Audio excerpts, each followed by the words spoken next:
ఈరోజు మనం కద్దుక కీర్ చేసుకుందాం. లాస్ట్ 2 డేస్ బ్యాక్ నేను సొరకాయ గారెలు చేశాను.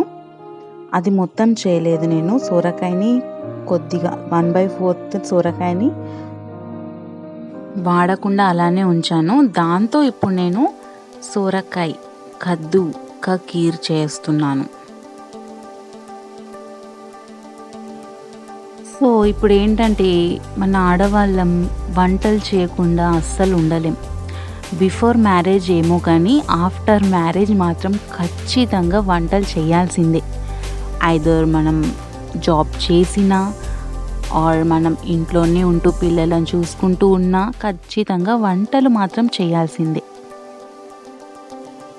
ఆడవాళ్ళం మార్నింగ్ లేచినప్పటి నుంచి టిఫిన్ అని, లంచ్ అని, నైట్ డిన్నర్ కోసమని, ఇంకా పిల్లలుంటే వాళ్ళకి సపరేట్గా వాళ్ళ తిండి వేరే ఉంటుంది.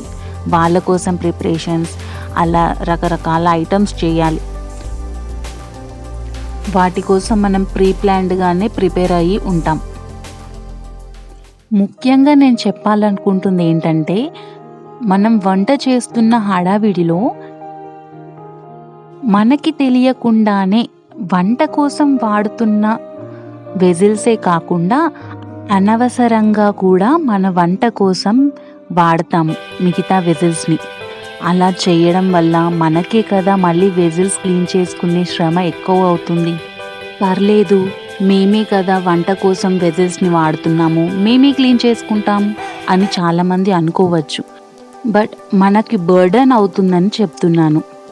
వంట చేసిన వాళ్ళు వెజిల్స్ క్లీన్ చేసినా చేయకపోయినా వెజిల్స్ ఎవరైతే క్లీన్ చేస్తారో వాళ్ళకి మాత్రమే అర్థమవుతుంది ఈ బాధ ఏంటో.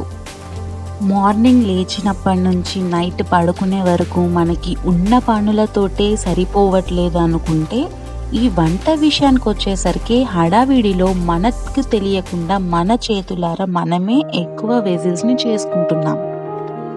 ఐ హోప్ నా మెసేజ్ ప్రతి ఒక్క ఆడవారికి అర్థమయ్యే ఉంటుంది, అర్థం చేసుకుంటారని అనుకుంటున్నాను.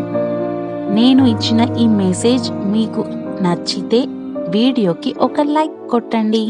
Thank you all.